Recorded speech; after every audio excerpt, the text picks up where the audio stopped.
ভোলায় ব্যবসায়িক লেনদেনকে কেন্দ্র করে ভয়াবহ সংঘর্ষের ঘটনা ঘটেছে।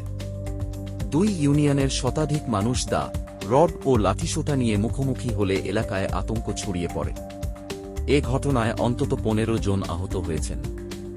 এর মধ্যে কয়েকজনকে গুরুতর অবস্থায় বরিশাল ও ঢাকায় পাঠানো হয়েছে।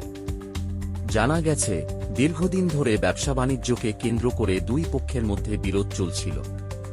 সোমবার রাতে কথা কাটাকাটির এক পর্যায়ে তা সংঘর্ষে রূপ নেয়।